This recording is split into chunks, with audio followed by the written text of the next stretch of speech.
نبی پاک صلی اللہ علیہ وسلم کے صحابی حضرت تمیم داری رضی اللہ تعالیٰ عنہ فرماتے ہیں میں حضور کے ساتھ تھا، ایک جگہ کھڑے تھے، ہم بہت سارے صحابہ تھے، ایک اونٹ دوڑا دوڑا آیا، اس نے نا پہلے حضور کی قدم چومے، پھر کان میں کچھ کہا اونٹ نے، تو حضور فرمانے لگے تو فکر نہ کر، اگر تو سچا ہے تو تیری مدد ہوگی، اور اگر تو جھوٹا ہے تو تجھے تیرے جھوٹ کی سزا ملے۔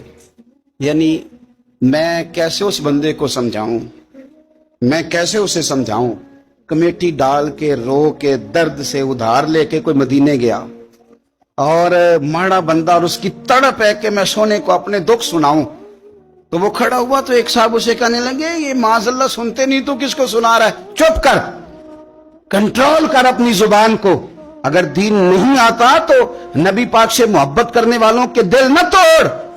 جو رسول اونٹوں کی بولیاں بڑے خوب طریقے سے جانتے ہیں وہ اپنے غلاموں کی باتوں کو نہیں سنتے۔ رانجھا رادی کرنے والے ان کی بھی کیا ہی بات ہے، روزے دے دوالے نے غلاماں دیاں ٹولیاں، وہ ویکھو ایک پہ سن دے کروڑاں دیاں بولیاں۔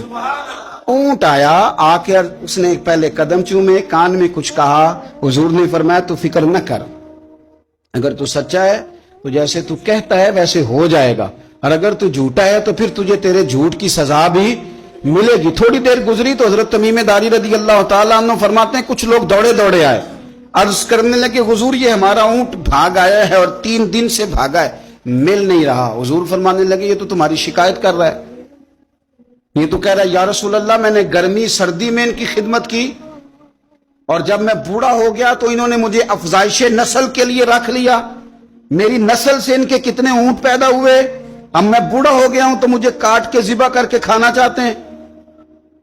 اس نے کان میں کہا، حضور نے ترجمہ کر کے بتایا، کریم رسول فرمانے لگے بولو تم کیا کہتے ہو؟ کہنے لگے سونیا جی جس نے جو آپ کو بتایا نا بالکل ہی سچ بتایا ہے۔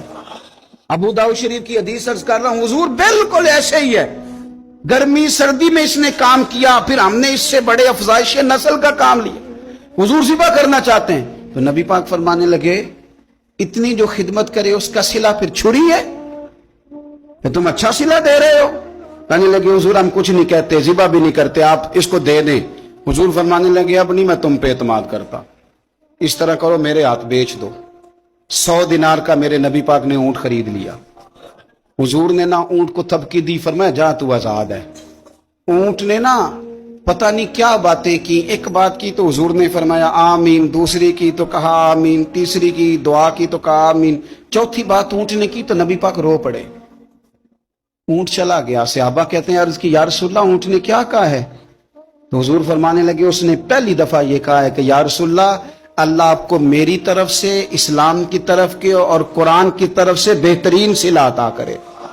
تو میں نے کہا آمین، اور پھر اس نے کہا دوسری دعا دی، اے اللہ کے پیارے رسول صلی اللہ علیہ وسلم جس طرح آپ نے آج میرا خوف دور کیا ہے، میں دعا کرتا ہوں اللہ آپ کی امت سے قیامت کا خوف دور کرے۔ اور میں نے کہا آمین، تو نبی پاک صلی اللہ تعالی علیہ وآلہ وسلم فرماتے ہیں پھر اس نے تیسری دعا کی، عرض کی یا رسول اللہ صلی اللہ تعالی علیہ وسلم جس طرح آج آپ نے میرا خون بچایا ہے، سنیا میری دعا ہے رب تیری امت کا خون محفوظ کرے۔ تو میں نے کہا آمین۔ حضور فرماتے ہیں پھر اس نے چوتھی دعا کی، یا رسول اللہ میری دعا ہے آپ کی امت لڑے نہ، جنگ و جدال نہ کرے، آپس میں گلے نہ کاٹے۔ تو حضور فرماتے ہیں میں نے آمین بھی کہا اور میں رو بھی پڑا، اس لیے کہ یہ دعا میں نے اپنے رب کریم سے مانگی تھی کہ اے اللہ میرے امتی لڑے نہیں، آپس میں لڑے نہیں۔ تو یارو بچے لڑتے ہیں، بچے لڑتے ہیں تو کیا باپ خوش ہوتا ہے؟ وہ تو پریشان ہوتا ہے، روتا ہے، میری امت لڑے نہ۔ تو میرے رب کریم نے فرمایا محبوب یہ دعا مجھ سے نہ مانگیے، یہ خدا کی حکمت کا تقاضا ہے، یہ لڑیں گے۔ تو نبی پاک صلی اللہ علیہ وسلم فرماتے ہیں جب لڑائی کی بات کی تو میں نے پھر اس وقت میں آبدیدہ ہو گیا، میں رو پڑا، یہ نازک مسئلہ ہے، تکلیف والا ہے کہ یہ لڑیں گے، کچھ لوگ فرقے بنا لیں گے، الگ عقیدے گھاڑ لیں گے اور سچے سچے مسلمانوں سے لڑیں گے۔ میرے بھائی یاد رکھ لیں کہ رسول پاک تو جانور اندھیرے میں ڈوب جائے تو نکال دیتے ہیں، تو امتی کیوں کہیں اور روشنی تلاش کرتا پھرتا ہے؟ وہ روز کہے کہ ماہ مدینہ اپنی تجلی عطا کرے. یہ ڈھلتی چاندنی تو پہر دو پہر کی ہے. میرے رسول پاک صلی اللہ علیہ وسلم ہر ایک کا خوف دور کرتے, ہر ایک کی پریشانی دور کرتے, ہر ایک کو حضور نوازتے, ہر ایک پر کرم نوازی